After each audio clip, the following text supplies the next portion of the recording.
Hello friends, आपका स्वागत है हमारे चैनल झक्कास एजुकेशन में। और एसएससी जीडी में आज से हम एसएससी जीडी में आए हुए प्रीवियस ईयर क्वेश्चन पेपर के सॉल्यूशन करवाएंगे। मैथमेटिक्स के जो 20 क्वेश्चन आते हैं और उन क्वेश्चनों को हम ऐसे देखेंगे कि उनको शॉर्ट मेथड से कैसे कर सकते हैं, यानी क्वेश्चन को ज़्यादा जल्दी से जल्दी हम कैसे कर सकते हैं, क्या स्मार्ट अप्रोच लगा सकते हैं, क्या शॉर्ट ट्रिक्स हम कर सकते हैं, कैसे हम फास्ट कैलकुलेशन कर सकते हैं।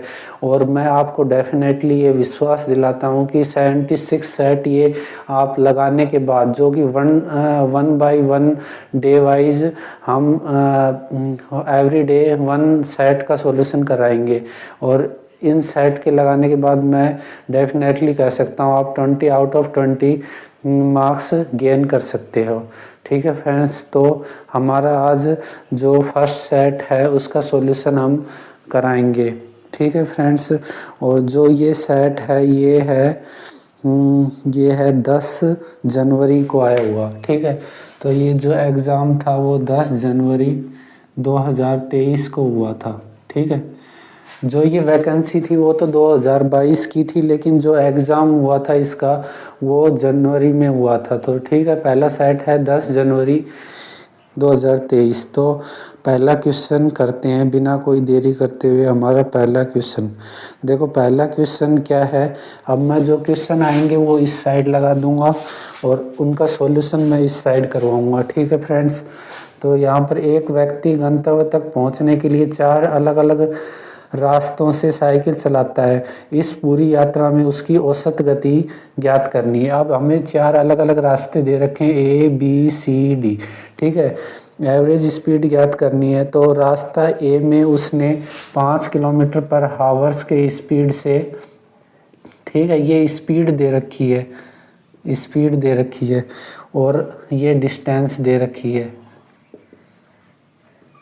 डिस्टेंस दे रखी है। ठीक है, 5 किलोमीटर पर हावर्स की स्पीड से 20 किलोमीटर की डिस्टेंस उसने तय की। इसी प्रकार 3 किलोमीटर पर आवर्स की स्पीड से 15 किलोमीटर दूरी तय की। 2 किलोमीटर पर आवर्स की स्पीड से 10 किलोमीटर दूरी तय की। इसी प्रकार 4 किलोमीटर पर आवर्स की स्पीड से उसने 24 किलोमीटर दूरी तय की। तो हम क्या करेंगे, तो हम इसको शॉर्ट में सॉल्यूशन करने के लिए क्या करेंगे, इसका टाइम निकाल लेंगे। ठीक है, टाइम निकाल लेंगे। तो टाइम निकाल में तो आपको समझाने के लिए बता रहा हूँ, जो हमारा टाइम का फॉर्मूला होता है वो क्या होता है, टाइम इज इक्वल टू क्या होता है, डिस्टेंस अपॉन स्पीड। ठीक है, डिस्टेंस को मैंने डी से डिनोट कर दिया, स्पीड को हमने एस से डिनोट कर दिया। ठीक है, तो यहाँ से जब 25 का तो 4 हावर्स, ऐसे ही यहाँ पर 5, ऐसे ही यहाँ पर 5 और ऐसे यहाँ पर 6। तो टोटल टाइम जब हम काउंट करेंगे तो कितना हो जाएगा, 10 और ये 20 हो जाएगी। जब टोटल डिस्टेंस काउंट करेंगे तो हमारे पास कितनी आ जाएगी, 9 और ये 6।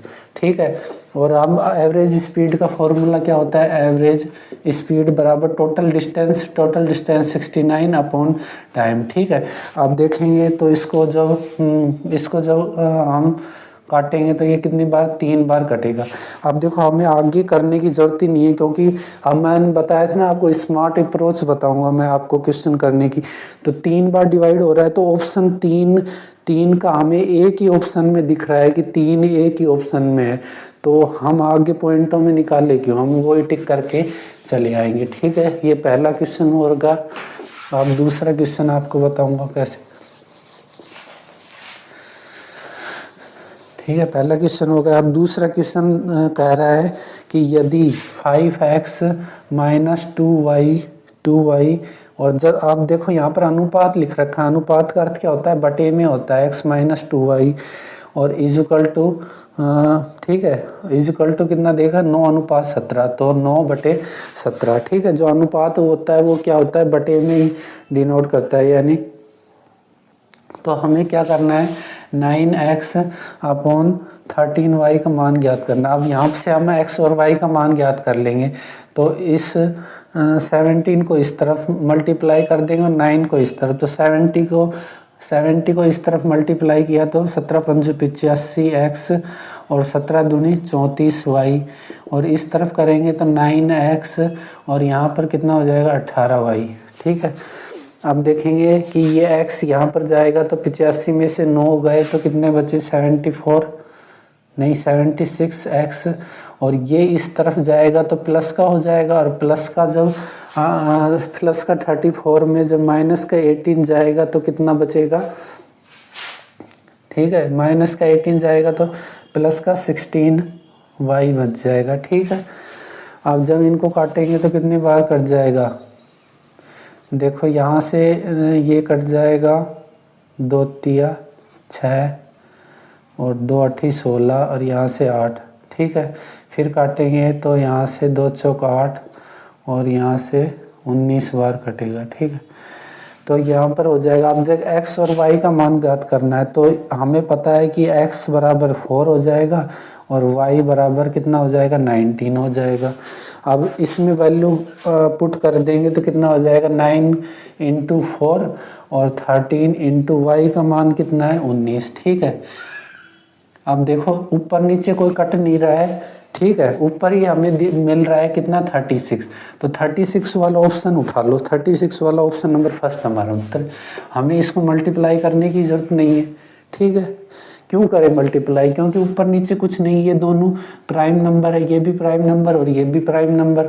ठीक है, तो ऊपर नीचे कुछ कट नहीं रहा है, तो ऊपर के यानी नोमिनेटर के उसको मल्टीप्लाई कर देंगे तो कितना हो जाएगा 9 इंटू 4 36, तो 36 वाला ऑप्शन हमें एक ही दिख रहा है, तो वही हमारा आंसर हो जाएगा। ठीक है फ्रेंड्स, अब क्वेश्चन नंबर 3 पर चलते हैं। तीसरा क्वेश्चन देखो कैसे होगा। एक डीलर ने एक वस्तु पर 72,000 रुपये अंकित मूल्य पर 20% की छूट दी और 10% की हानि की। अंकित मूल्य पर उसे कितनी छूट देनी चाहिए कि उसे वस्तु पर 440 रुपये का लाभ हो। ठीक है, अब हम यहाँ पर लिख देंगे MP, SP और CP।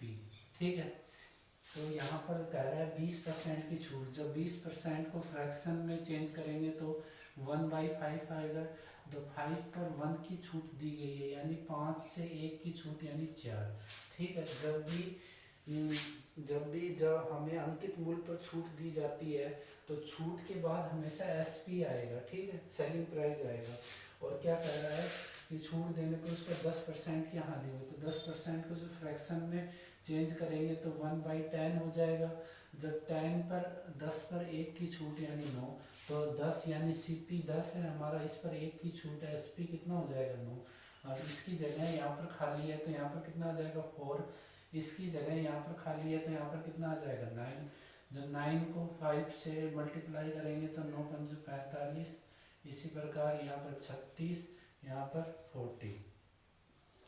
अब हमें क्या दे रखा है, जो MP दे रखा है यानी 45 रेशियो की वैल्यू दे रखी है, वो है हमारे पास 72,000। 9 से काटेंगे 9 पंजे 45, यहाँ से काटेंगे तो कितना आ जाएगा 1600। ठीक है, 9 9 ठीक है 9 9 9 72। ठीक है, तो यहाँ से कितना आ जाएगा हमारे पास, यहाँ पर हमारे पास आ जाएगा 8,000। ठीक है, 9 72 8,000 आ जाएगा। जब 5 से इसको काटेंगे तो कितना आ जाएगा 1600 आ जाएगा। ठीक है, अब इस जब हमारे पास 1 रेशियो की वैल्यू कितनी आ गई 1600, तो यहाँ से हमारे पास 40 रेशियो की वैल्यू कितनी आ जाएगी 1600 इंटू 40, तो कितना आ जाएगा 16 चौक 48, कितना आ जाएगा 16 चौक 64। ठीक है, तो यहाँ पर कितना आ जाएगा 64,000 आ जाएगा। ठीक है, अब क्या कह रहा है, इस पर हमें 440 रुपये का लाभ कमाना है, तो हमारी जो सेलिंग प्राइस कितनी हो जाएगी 64,440। ठीक है, ये हमारी सेलिंग प्राइस। तो अब बता रहा है कि 72,000 से, ठीक है, अब हमारा MP तो वो का वो रहेगा 72,000। अब कह रहा है 72,000 से हमें 64,440 रुपये देने पर कितनी छूट देनी पड़ेगी। ठीक है, तो इसको जब घटाएंगे 72,000 में से 64,000 घटाएंगे तो कितना हो जाएगा 6 और 7,000 तो सीधे सीधे हो गए, और यहाँ से घटाएंगे तो ये कितना हो जाएगा 60 660 हो जाएगा, ठीक है। कितना हो जाएगा? 560 हो जाएगा, ठीक है। हाँ ठीक है। तो ये हमें छूट कितनी मिली है? ये 7,560 की किस पर मिली है? 72,000 पर। और गुणा में 100 कर देंगे। तो यहाँ से 2 जीरो से 2 जीरो कटे, 1 जीरो से 1 जीरो कटा, 9 से काट लेंगे, 9 8 72, ठीक है। तो यहाँ से 9 8 72 और बच गए 3 9 चौक 36। फिर 4 से काटेंगे, 4 दूनी 8, यहाँ पर 4 दूनी 8 है, 4 दूनी 8 और 4 एकम 21। जब 21 को 2 से डिवाइड करेंगे तो कितना हो जाएगा? 10.5% हमारा क्या हो जाएगा? करेक्ट है आंसर। ऑप्शन नंबर 1 हमारा आंसर हो जाएगा। अब हम चौथे क्वेश्चन पर चलते हैं, ठीक है फ्रेंड।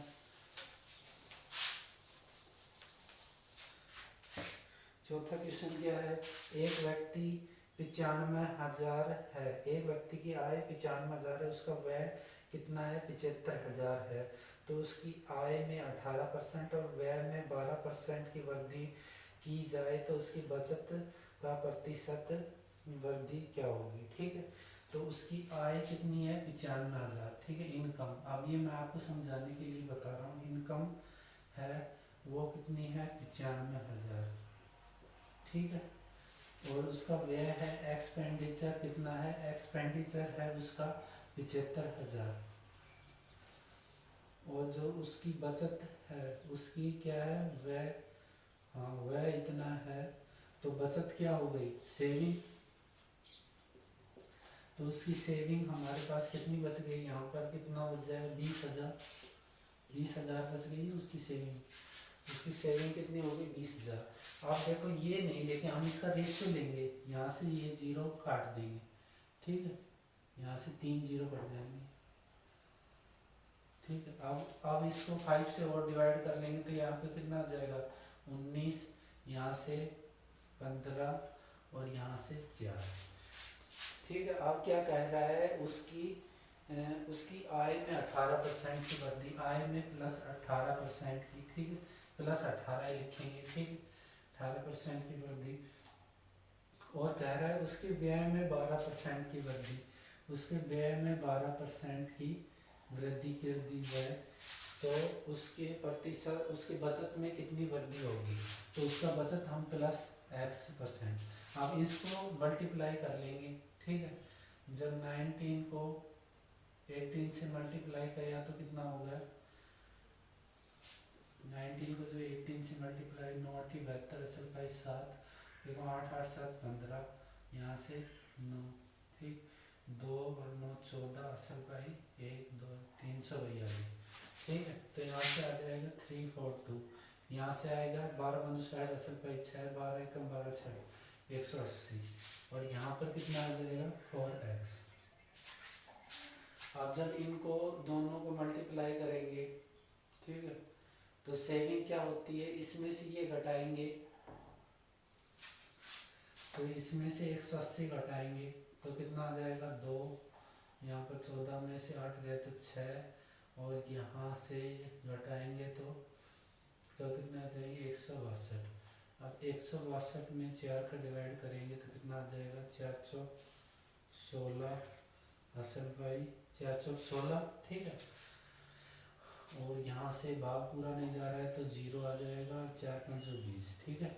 तो हमारा सेविंग में कितने परसेंट की बढ़ोतरी हुई? 40.5%। तो ऑप्शन नंबर 3 हमारा करेक्ट आंसर आ जाएगा। तो हमने क्या किया? देखो पहले इनकम, एक्सपेंडिचर और सेविंग ले ली, ठीक है। तो इसमें 95,000 75,000, जब उसने 95,000 कमाए और 75,000 खर्च कर लिए तो बचे कितने? 20,000।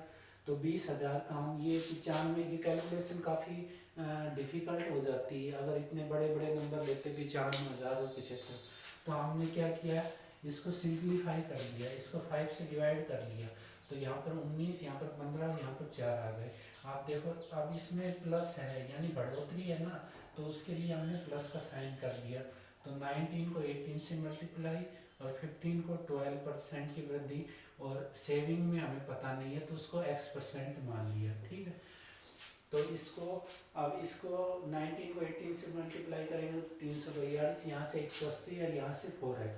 अब देखो इनकम में एक्सपेंडिचर घटाएंगे यानी कुल वृद्धि कितनी हुई, ठीक, कुल सेविंग कितनी हुई, 342 की वृद्धि हुई और 180 उनने खर्च कर दिए तो बच गए 162, यानी ये हमारी सेविंग आ गई।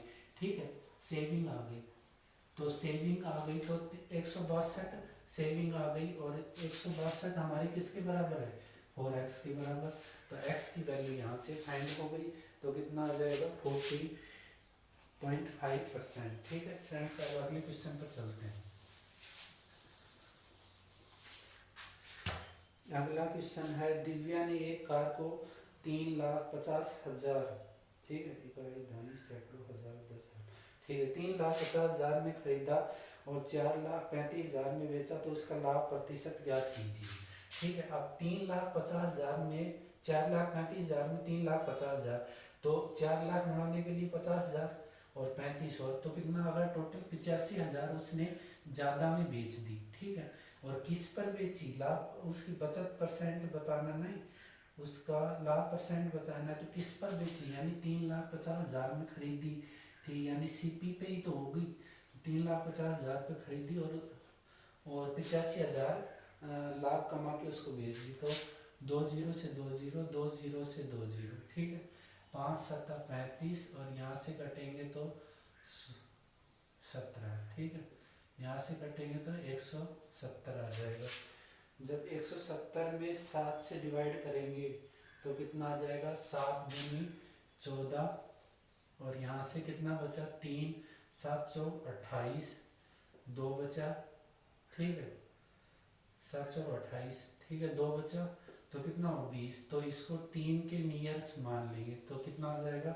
अब देखो आगे हमें करने की जरूरत नहीं है, पॉइंट ऑफ निकाल लेंगे। अब 24 आ गया तो 24 वाला ऑप्शन कौन सा है, ऑप्शन नंबर 3 है, तो ऑप्शन नंबर 3 टिक करके चला जाएंगे, हमें आगे निकालने की जरूरत नहीं है। अब अगला क्वेश्चन देखेंगे। अगला क्वेश्चन है, एक लंबवतीय बेलन का व्यास दे रखा है, ठीक है, रेडियस नहीं, हमें यहाँ पर डायमीटर दे रखा है, ठीक है, डायमीटर दे रखा है हमें 14 सेमी और दे रखी है हाइट हमें दे रखी है 2 सेमी और क्या कह रहा है, इसके वक्र पृष्ठीय और संपूर्ण पृष्ठीय क्षेत्रफल का योग ज्ञात करना है। ठीक है, अब बेलन के वक्र पृष्ठीय क्षेत्रफल का सूत्र क्या होता है, 2πr/h, ठीक है, और संपूर्ण पृष्ठीय क्षेत्रफल का सूत्र क्या होता है 2πr और h + r, ठीक है, यही होता है ना। ये तो हमारा है कर्व सरफेस एरिया का और ये हमारा है टोटल कर्व सरफेस एरिया, ठीक है, टोटल कर्व सरफेस एरिया का फॉर्मूला, ठीक है। तो यहाँ से जब रेडियस निकालेंगे, डायमीटर 14 है तो रेडियस हमारे पास 7 सेमी आ गई। तो यहाँ से अब जब 2πr देखो दोनों में कॉमन आ गया तो हमारे पास h और प्लस h + r, ठीक है, ये हमारे पास हो जाएगा। तो यहाँ से हो जाएगा 2πr h कितना हो जाएगा 2h + r। जब इसको सिंप्लीफाई करेंगे तो 2 × 22/7, r की वैल्यू कितनी है 7 और यहाँ से कितना हो जाएगा 7 दूनी 14, नहीं, हाँ 2 दूनी 4 और +7 11, ठीक है, तो यहाँ पर कितना आ जाएगा 2 × 22/7 × 7 × 11, 7 से 7 कट गया, ठीक है। अब ऑप्शन में जब इसको मल्टीप्लाई करेंगे तो 2 दूनी 4, ठीक है, 44 × 11 हो जाएगा। अब देखो इकाई अंक से यूनिट पहले से आप क्वेश्चन का आंसर निकाल सकते हो।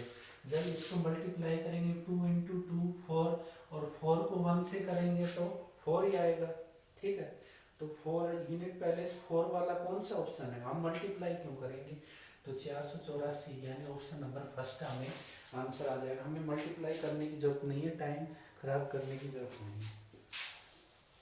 अब अगला क्वेश्चन चलते हैं। अगला क्वेश्चन करते हैं, एक शहर में बालुओं की जनसंख्या पर प्रतिवर्ष 3% की दर से वृद्धि बढ़ रही है। यदि शहर में बालुओं की वर्तमान जनसंख्या 21,218 है तो 2 वर्ष पूर्व की जनसंख्या पूछिए, ठीक है। प्रति वर्ष क्या है, 3% बढ़ रही है, यानी 100 से 103 हो रही है, ठीक है। क्योंकि 3 प्राइम नंबर है और वो किसी से कटेगा नहीं। देखो फ्रैक्शन लिखेंगे तो 3/100 हो जाएगा, ठीक है। तो ये क्या कह रहा है, अब इसकी वर्तमान जनसंख्या, ठीक है, 2 साल बाद पूछे तो 103। अब देखो जो वर्तमान दे रखी हो और 2 वर्ष पूर्व की पूछी हो तो 21,218, 2 वर्ष पूर्व की पूछी हो तो हम क्या, अगर वर्तमान दे रखी होती और 2 वर्ष बाद की दे रखी, 2 वर्ष बाद की पूछता तो हमें क्या करते, ये जो आता 10,000 इसको इसके बराबर लिख देते, वर्तमान के बराबर। लेकिन अब हमें क्या दे रखी है, वर्तमान की दे रखी है, पूर्व की पूछी है, तो हम क्या करेंगे, उल्टा कर देंगे, 100/103 कर देंगे, ठीक है, ऐसे हो जाएगा। तो देखो किस ऑप्शन में, देखो 2 2 4 जीरो आ जाएंगे, ठीक है। किस ऑप्शन में 4 जीरो आ रहे हैं, ठीक, क्योंकि नीचे से कोई जीरो कटेगा नहीं, तो क्या आ जाएगा, किस ऑप्शन में, अब हमें सोल्व करने की जरूरत नहीं है, किस ऑप्शन में हमें 4 जीरो दिख रहे हैं, तो हमें ऑप्शन नंबर 3 में दिख रहे हैं। ऑप्शन नंबर किस में दिख रहे हैं, 3 में दिख रहे हैं, तो हमें मल्टीप्लाई करने की जरूरत नहीं है, तो हम क्या करेंगे, ऑप्शन नंबर 3 टिक करके आ जाएंगे, ठीक है। ये तो शॉर्ट मेथड, और बाकी आप डिवाइड भी कर सकते हो। तो ये कितनी बार गया, 206, 2 बार गया, तो यहाँ से 6 बचा, 618 हो गया, तो ये 618 6 बार चला गया, ठीक है, ठीक है। 206 क्योंकि टूटे भाग की साइफर लगेगी ना, तो यहाँ से इसको कटेंगे तो ये 2 आएगा, तो वही आ गया कि 4 जीरो किसके लास्ट में है, तो वो ऑप्शन नंबर 3। पर मैंने आपको स्मार्ट अप्रोच बता दी ना, अगर मैंने बता दिया आप ये 76 सेट मेरे साथ कंप्लीट कर लोगे, तो मैं आपको ऐसे बेहतरीन ट्रिक बताऊंगा जैसे आप पेपर सॉल्यूशन आप बहुत ही आराम से कर सकते हो।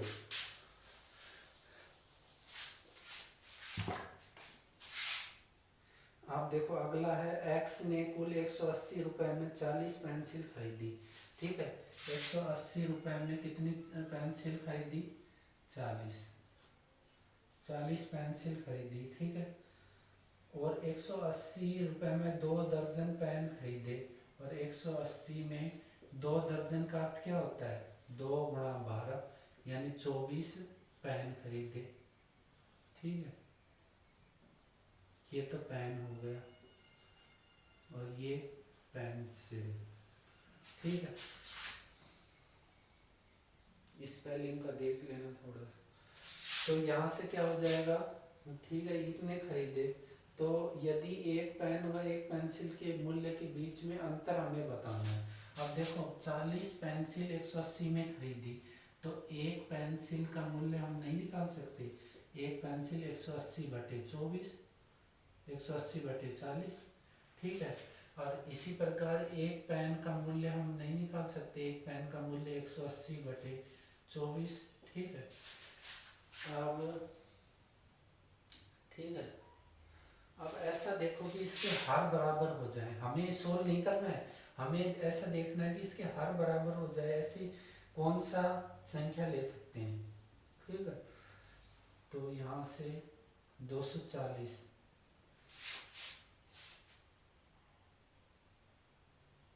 इसके बीच में अंतर बताना है ना, तो यहाँ से हो जाएगा, इसको जब 16 कर लेते हैं, 4 चौक 16, ठीक है। और यहाँ से बच गया 2 और 4 पंज 20, 4.5, यहाँ से काटेंगे 6 चौक 24, 6 3 18 और 4 7 28 और 4 पंज 20, ठीक है। तो एक पेन और एक पेंसिल का मूल्य हमारे पास 4.5 रुपये आ गया, और एक पेन का मूल्य हमारे पास 7.5 रुपये आ गए, और तो 7.5 और 4.5 के बीच में अंतर कितना है, 3 रुपये का, ये हमारा आंसर आ जाएगा, ठीक है फ्रेंड्स। अब अगला क्वेश्चन चलते हैं।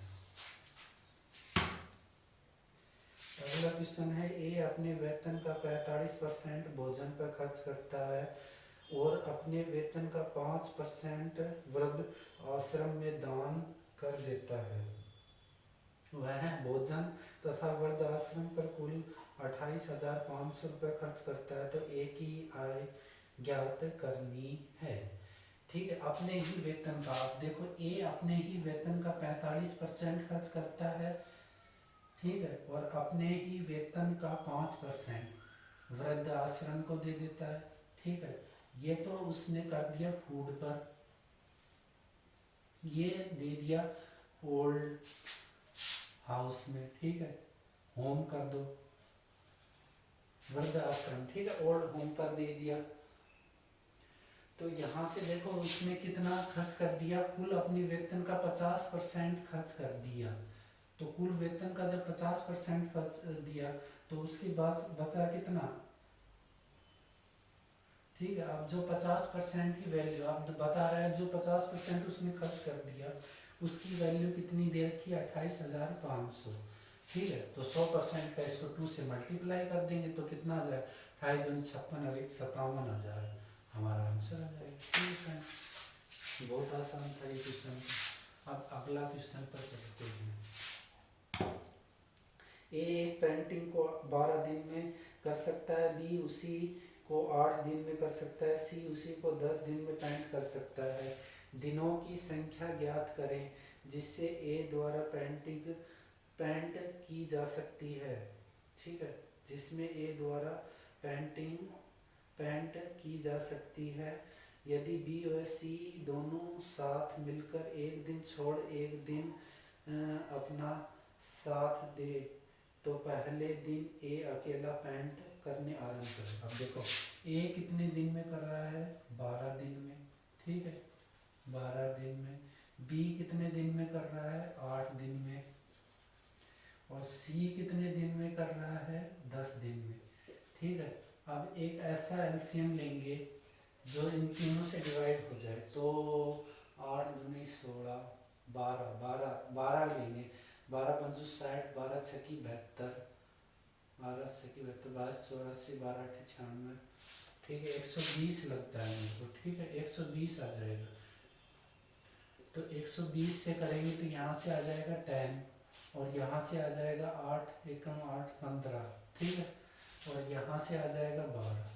अब ये इनकी इफिशियंसी का रेशियो है, क्या है, इफिशियंसी का रेशियो है, इफिशियंसी का रेशियो है, इनकी कार्य क्षमता का रेशियो हमारे पास आ गया 10 15 और 12। अब देख क्या कह रहा है, ए अकेला काम करता है, ए पेंटिंग, और बी और सी दोनों साथ मिलकर एक दिन छोड़ एक दिन उनका साथ दे, ठीक है,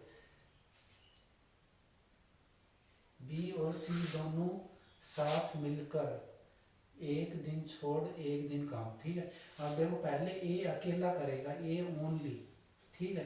अब दूसरे दिन काम करने आएगा फर्स्ट डे, अब अगर सेकंड डे काम करने आएगा तो ये तीनों साथ हो जाएंगे, ए प्लस बी प्लस सी, तीनों साथ हो जाएंगे। तो तीसरे दिन दूसरे दिन आप इन क्या हो जाएगा, जब ए अकेला करेगा तो कितने, पहले दिन तो 10 की इफिशियंसी से करेगा। अब दूसरे दिन ये तीनों साथ आ जाएंगे तो कितना हो जाएगा, 7 और 37, ठीक है, 36 7। अब देखना है हमें कितना, तो कार्य कितने दिन में पूरा होगा, ठीक है, ये याद करना है हमें। तो क्या करेंगे, आप देखो 2 दिनों में उन्होंने 47 काम कर लिया, 120/47, 2 दिनों में इतना काम कर लिया। तो अगले 4 दिन में, ठीक है, 2 दिन में कितना काम कर लिया, 47, ठीक है, 47 कैसे, 10 + 37, तो अगले 2 दिन में इसका दुगना हो जाएगा, अगले 2 दिन में कितना हो जाएगा, 47।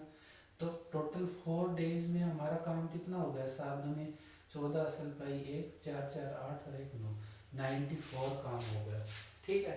अब अगला ठीक है, आप 120 94 घटाएंगे तो कितना बचेगा। अब अगले पांचवा दिन आप क्या करेगा, ए अकेला काम करेगा यानी 10 काम करेगा यहाँ पर, तो कितने हो जाएंगे 1 4, ठीक है, इतना काम हो जाएगा। अब बचा हमारे पास 16 काम, ठीक है, रिमेनिंग वर्क हमारे पास कितना बचा, 16, रिमेनिंग वर्क हमारे पास कितना बचा, 5 डे तक हमारा कितना 104 काम हो गया। और हमें काम करना है कितना, 120, तो यहाँ से हमें कितना 5 दिन में हमारा 104 काम हो गया। तो 120 में से 104 घटाएंगे तो कितना बचेगा 16। तो छठे दिन 16 काम 37 रेशियो पे होगा। अब देखो 5, ठीक है। अब आगे हमें पॉइंटों में सॉल्व करने क्वेश्चन को करने की जरूरत नहीं है, क्योंकि हमारा 5 वाला ऑप्शन कौन सा आ रहा है, ठीक है। तो 5 के 5 वाला ऑप्शन तो ये की है, तो ऑप्शन नंबर 1 को हम टिक करके और निकल जाएंगे, ठीक है। तो ये हमारा क्वेश्चन हो जाएगा इससे। अब अगला क्वेश्चन है 5 महिलाएं एक काम को 8 दिन में पूरा करती हैं, जबकि 8 बच्चे उसी काम को 10 दिन में पूरा करते हैं, ठीक है। तो यहाँ से हमें पता चल रहा है कि 5 महिला एक काम को 8 दिन में पूरा करते हैं, जबकि 8 बच्चे उसी काम को 10 दिन में पूरा करते हैं। 5 जो वुमेन है वो किसी काम को 8 दिन में पूरा करते हैं, और 8 जो बॉय हैं, ठीक है, बच्चों का हम बॉय मान लेते हैं, बॉय हैं वो कितने दिन में पूरा करते हैं 10 दिन में, ठीक है, डेज, ठीक। ये आ गया 10 दिन में। 2 महिला और 4 बच्चे उस काम को कितने दिन में पूरा करेंगे, ठीक है। 2 महिला और 4 बच्चे उस काम को कितने दिन में पूरा करेंगे, ठीक है। आप देखो 5 वुमेन के किसी काम को MDH वाला फॉर्मूला लिखाएंगे, मैन प्लस डे हावर और W1, इसी प्रकार MDH, ठीक है, और W2। तो M का अर्थ man day hours, man day hours, और W यानी वर्क, ठीक है, किसी काम को। अब 5 वुमेन कितने दिन में 8 दिन में एक कार्य को पूरा करते हैं, ठीक है।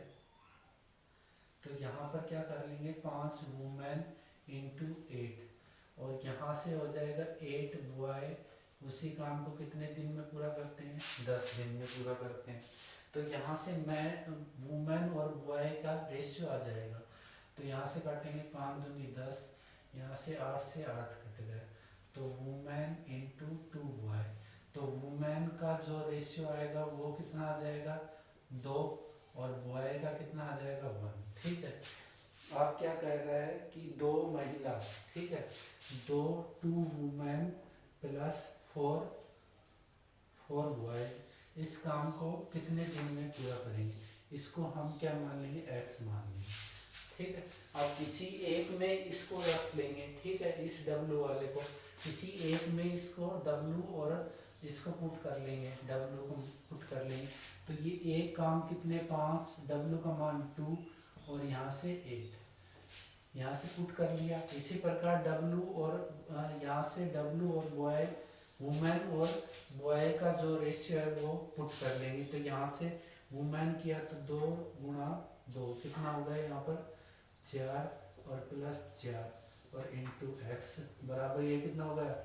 अब मैं ये आपको करके दिखा रहा हूँ, ऐसे बाकी आप ऐसे स्टेप फॉलो नहीं करेंगे, आप सीधा ही अपने ओरली अपने दिमाग में कर सकते हो, ठीक है। तो यहाँ से कितना हो जाएगा 8x, और यहाँ से कितना हो जाएगा 5 इंटू 10 इंटू 8, यहाँ से 8 से 8 कर जाएगा, तो x बराबर कितना आ जाएगा 10 डेज हमारा आंसर आ जाएगा, ठीक है फ्रेंड। अब अगले क्वेश्चन पर चलते हैं। अब अगला क्वेश्चन क्या है, क्वेश्चन नंबर 12, √16, √6, √6, √8 एंड, ठीक है, एंड √21, ये हमें दे रखा है, और हमें इसका चौथा अनुपात ज्ञात करना है, ठीक है। अब चतुर्थ अनुपात ज्ञात करने के लिए क्या मान लेंगे, चतुर्थ अनुपाती को हम x मान लेंगे, ठीक है। ये चतुर्थ अनुपाती को हम क्या मान लेंगे x मान लेंगे, इसको हम क्या मान लेंगे x मान लेंगे। अब चतुर्थ अनुपाती ज्ञात करने के लिए हम क्या करेंगे, बाह्य पदों को और अंदर पदों को गुणा करेंगे। तो यहाँ से जब √6x इज इक्वल टू यहाँ पर कितना आ जाएगा √8 इंटू √12। ठीक है, जब इसको सोल्व करेंगे तो यहाँ पर कितना आ जाएगा x, इसको क्या लिख सकते हैं 4/2 लिख सकते हैं, तो इसको क्या लिख सकते हैं 4 इंटू 2, और इसको क्या लिख सकते हैं √6 या 4 इंटू 3, 4 इंटू 3। तो यहाँ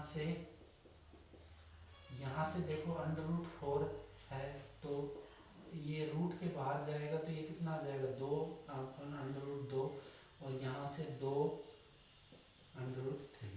ठीक है, तो यहाँ से जब करेंगे तो ये कितना आ जाएगा √6x, और यहाँ से कितना आ जाएगा 4। ठीक है, तो यहाँ से 21 था ना, हाँ ये गलती कर दी, यहाँ पर 21 है। ठीक है, जब भी मैं सोचूंगा क्यों होगा, यहाँ पर 21 है।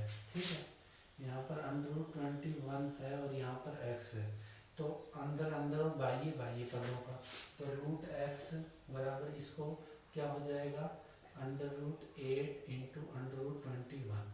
तो यहाँ पर इसको करेंगे तो √6x, और इसको करेंगे तो 4 इंटू 2 लिख सकते हैं 8 को, और इसको क्या लिख सकते हैं 7 इंटू 3, 7 इंटू 3।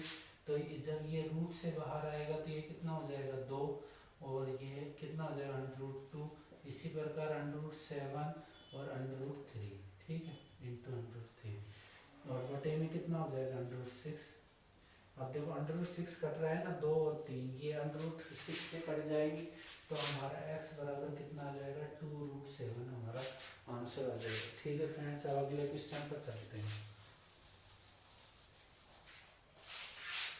अगला क्वेश्चन क्या कह रहा है, एक कार 5 घंटे में 240 किलोमीटर की दूरी तय करती है, यदि वह सामान्य गति से आधी यात्रा करती है तो उसी दूरी को तय करने में उसे कितना समय अधिक लगेगा। ठीक है, क्या कह रहा है, एक कार 5 घंटे में 240 किलोमीटर की दूरी तय करती है, यदि वह सामान्य इसी गति से, ठीक है 5 घंटे में कितना है 240 किलोमीटर की दूरी तय कर रही है, तो 1 घंटे में कितना है 240 बटे 5, तो इसको काटेंगे जो तो क्या हो जाएगा 5 चौक 20, 5 चौक 20 और 5 अट्ठा 40। ठीक है, उसकी स्पीड कितना आ जाएगी 48 किलोमीटर पर आवर्स।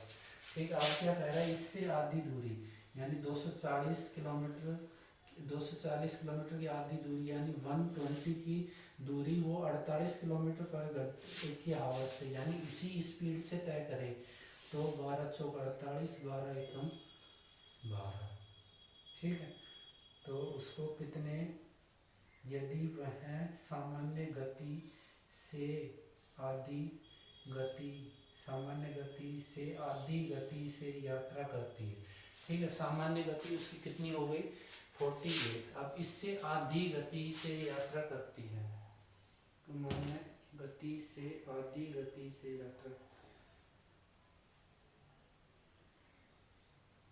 उसी दूरी को तय करने में। अब देखो सामान्य गति की आधी गति बताइए, तो 48 इंटू 2 तो कितना आएगा 24 किलोमीटर पर आवर्स। इससे वो 240 की दूरी तय करेगी, तो उसको कितने लगेंगे 10 घंटे, 10 आवर्स। अब पहले कितने लग रहे थे 5 आवर्स, तो 10 और 5 आवर्स का अंतर कितना आ जाएगा 5 घंटे। ठीक है फ्रेंड, अब अगले क्वेश्चन पर चलते हैं।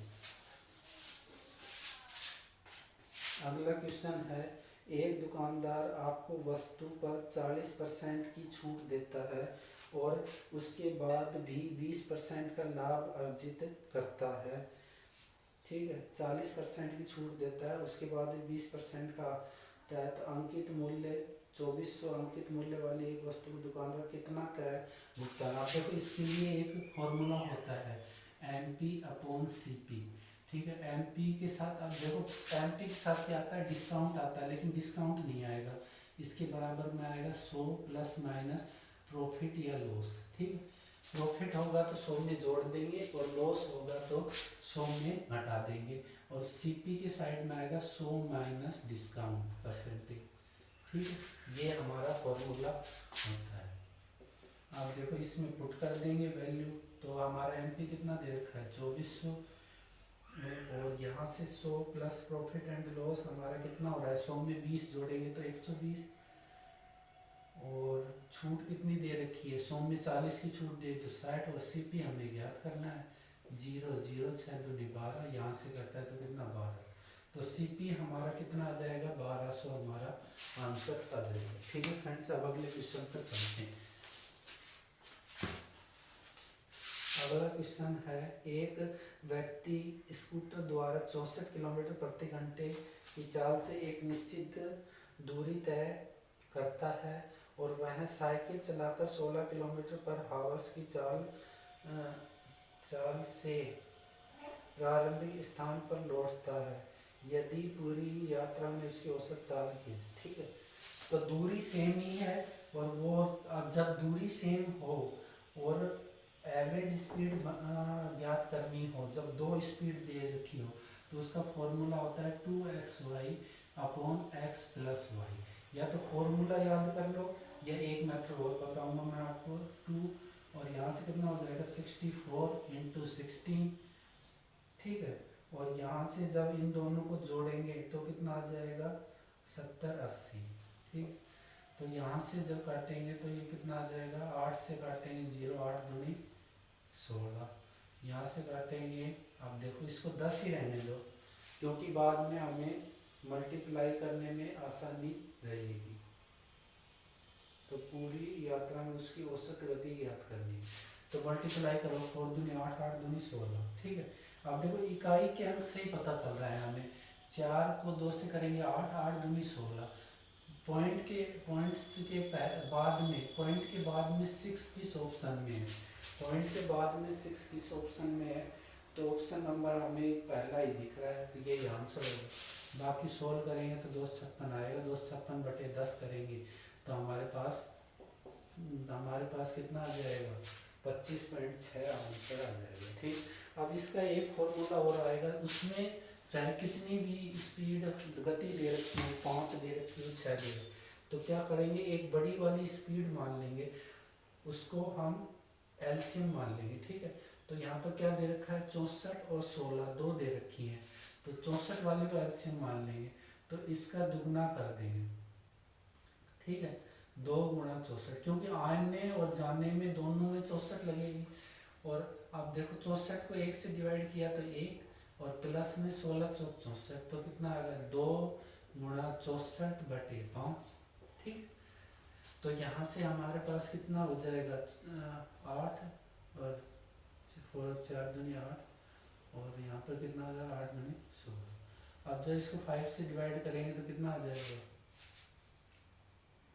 4 दूनी 8 और 6 दूनी 12।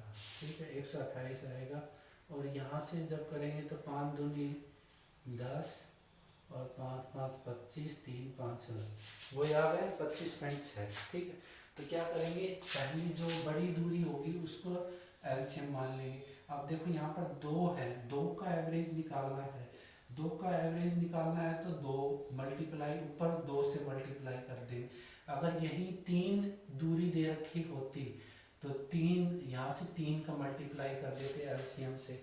अब एलसीएम को इससे इसमें डिवाइड कर दे, 64 को 1 से डिवाइड किया तो 1 आया, अब 64 में 16 से डिवाइड किया तो 4 आया, तो ये हो जाएगा। ऐसे करना है, चाहे कितनी भी दूरी दो, इसमें 5 2 6 2 सबका एवरेज स्पीड निकाल सकते हो। अगली देखेंगे 5 घंटियां सुबह 9 बजे एक साथ बजती हैं।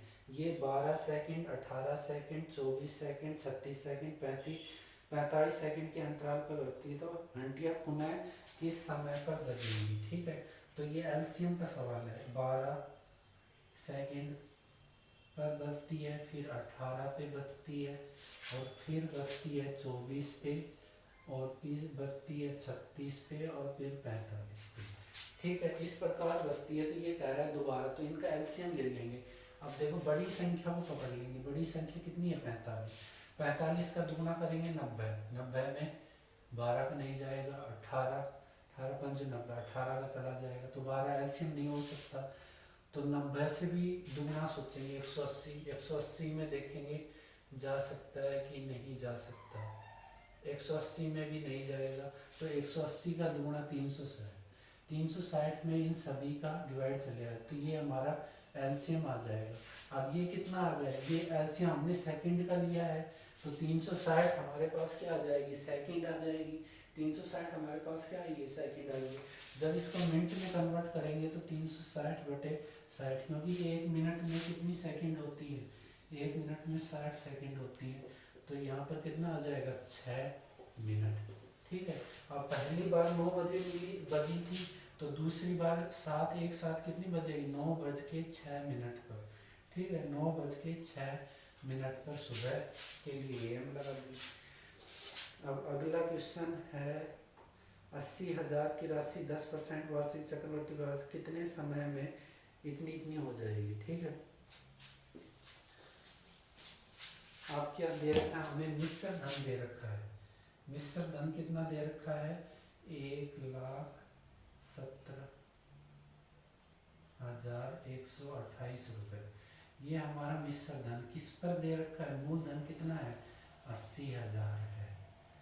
ठीक है, कितना है, 80,000 है। और हमें जो रेट दे रखी है वो 10% दे रखी है। ठीक है, और टाइम ज्ञात करना है तो 10% को जो फ्रैक्शन में करेंगे तो 10 से 11 हो जाएगी। ठीक है, अब इसको हमें ज्ञात करना है। अब इसको सोल्व कर लेंगे यहाँ से जब हम सोल्व करेंगे तो हम देखेंगे कि, ठीक है, तो यहाँ से जो सोल्व करेंगे, देखो 8 से सोल्व कर सकते हैं कि नहीं, 8 एकम 8, 8 संगठता। अब 8 से सोल्व करने का मैं नियम बता देता हूँ। लास्ट के 3 अक्षर को 8, लास्ट के 3 डिजिट को 8 से डिवाइड करके देख लेंगे। अगर पूरा डिवाइड हो रहा है तो ये 8 से डिवाइड होगा। ठीक है, तो पूरा हो रहा है तो यहाँ पर कितना आ जाएगा, 10,000।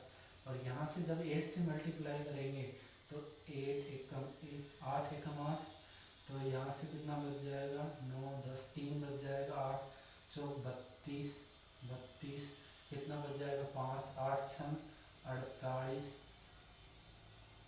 ठीक है, 8 छंग 48 कितना बच जाएगा, ठीक है, 8 छंग 48, 48 कितना बच जाएगा, 48, 3 बच जाएगा, 8 चौक 32 और 8 एकम 8। अब देखो आपको सीधा ही पता चल रहा है। अब इसकी घात कितनी करेगी, यहाँ 4 जीरो आ जाए। ठीक है, इसकी घात कितनी करेगी, उसको ऊपर वाले को देखने की जरूरत नहीं है। इसकी घात कितनी करेगी, यहाँ पर 4 जीरो आ जाए। तो हमें पता है सिंपली r की घात हम 4 करेंगे तभी यहाँ पर नीचे 4 जीरो आ सकता है। 4 बस क्यों इसको मल्टीप्लाई करें, क्योंकि 3 का तो हमें पता ही 13 से 31 होते हैं। 13 से 31 को 11 से मल्टीप्लाई करेंगे तो कितना आ जाएगा। अब देखो इसमें भी रूल होता है, एक ऐसा का ऐसा, फिर इसको यहाँ से करा तो 4, फिर इसको यहाँ से करा तो 6, फिर इसको यहाँ से करा तो 4 और एक ऐसा वैसा। ठीक है, 11 से मल्टीप्लाई तो 14, 6 से 41 आ रहा है ना, तो r बराबर 4 हो जाएगा। रेट हमारी कितनी आ जाएगी, नहीं टाइम। ठीक है, टाइम होगा, वो रेट मैंने गलती से लिख दिया उस जगह, ये करेक्शन कर लेना, यहाँ r की जगह t आएगा। ठीक है, यहाँ पर t आएगा, टाइम आएगा। ठीक है, r की जगह t टाइम कर देना। अब अगला क्वेश्चन है क्वेश्चन नंबर 18। क्या दे रखा है, त्रिज्या हमें दे रखी है 9 सेमी। ठीक है, और जो हाइट दे रखी है वो दे रखी है 15 सेमी, और एक शंकु जिसको पिंगला 15 सेमी ऊंचाई वाले एक शंकु जिसको 45। ठीक है, अब बेलन दे रखा है, एक बेलन दे रखा है जिसकी हाइट हमें दे रखी है कितनी है, 45 सेमी। ठीक है, ये तो हमारा शंकु है। ठीक है, 9 सेमी कोण, और वो क्या है, बेलन। तो ये क्या होगा, 15 सेंटीमीटर। बेलन क्या करेंगे, सिलेंडर। ठीक है, तो यहाँ से हम क्या करेंगे, बेलन का व्यास ज्ञात करना है। ठीक है, शंकु को पिघलाता, तो जब भी किसी वस्तु को पिघलाते हैं तो उसका आयतन को आयतन के बराबर रख दो, आयतन को आयतन के बराबर। तो शंकु का आयतन कितना होता है, शंकु का आयतन का सूत्रफल क्या होता है, 1/3 पाई आर स्क्वायर एच। और बेलन के आयतन का सूत्र क्या होता है, पाई आर स्क्वायर एच।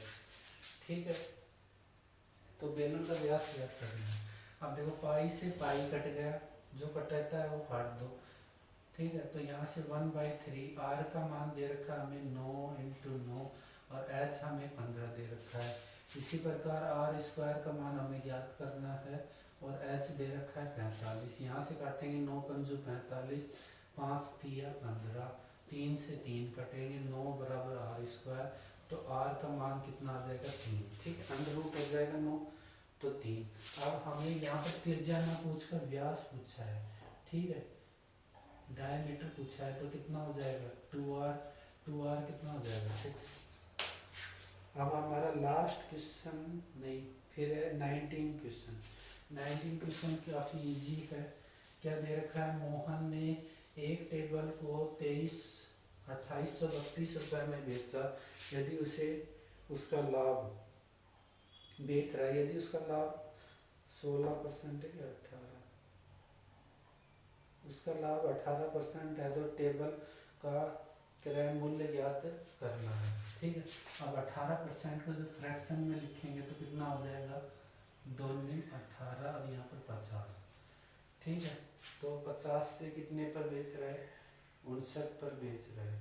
50 से 9 के लाभ पर यानी 59 पर बेच रहे हैं, तो 2382 और बटे या 118 ही रहने देंगे, क्योंकि आपने फिर 50 आएगा, 50 में दिक्कत आएगी तो क्या करेंगे, 118 रहने देंगे या 59। ठीक है, 118 सही रहेगा।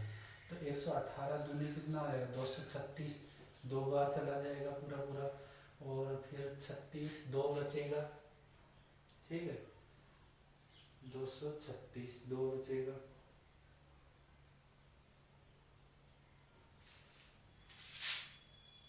ये 59 से देख लो।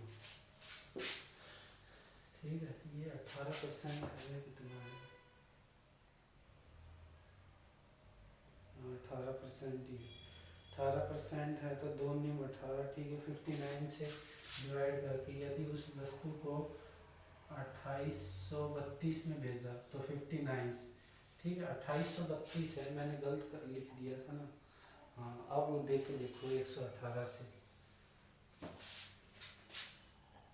यहाँ से 118 से जब डिवाइड करेंगे तो कितना आ जाएगा, 236, 2 बार पूरा पूरा चला जाएगा। अब 83 में से जब 36 हटाएंगे तो 13 में से 9 गए तो 7 बचे, यहाँ पर 7 में से 3 40, यहाँ पर 32, 72। तो कितनी बार चला जाएगा, 4 बार चला, 24 बार चला गया ना, तो 24 × 100 तो कितना आ जाएगा 2400 हमारा क्या आ जाएगा, करेक्ट आंसर आ जाएगा। ठीक है, अब 20 नंबर का क्वेश्चन जो करेंगे, देखो क्या है। क्वेश्चन नंबर 20 है हमारे पास, 40 और 50 के बीच में कितनी अभाज्य संख्याएं हैं। ठीक है, अब अभाज्य संख्याओं का रूल हमें पता, ज्ञात करने का हमें पता होना चाहिए कि 6 से भाग देंगे, 6 से भाग देंगे 40 के बाद 6 6 42। ठीक है, 6 7 42, 40 से आगे 7 बार भाग गया 42, तो 42 से एक पहले 41 और 42 के एक बार में 43, या तो 41 हो सकता है या 43, ये हो सकता है। ठीक है, हो सकता है, तो हमें पता है 41 भी अभाज्य संख्या है, 43 भी। 6 7 42, 6 8 48। इसी प्रकार 48 से पहले एक 47 और एक बाद में यानी 49 हो नहीं सकता, क्योंकि हमें पता है ये क्या है, 7 का मल्टीपल है, 48 भी है, 42 भी है। तो हमारे पास कितनी संख्या बच गई, 1 2 और 3। ठीक है, तो टोटल 3 हमारे पास अभाज्य संख्याएं होगी। ठीक है फ्रेंड्स, तो ये आपका जो पहला सेट था 20 क्वेश्चन का, वो मैंने सोल्व करा दिया है। अब कल दूसरा सेट सोल्व कराऊंगा, और आप इसी प्रकार मुझे सपोर्ट बनाए रखें। चैनल आपको वीडियो अच्छा लगे तो वीडियो को लाइक करें, हमारे चैनल को सब्सक्राइब करें। थैंक यू, जय हिंद, जय भारत।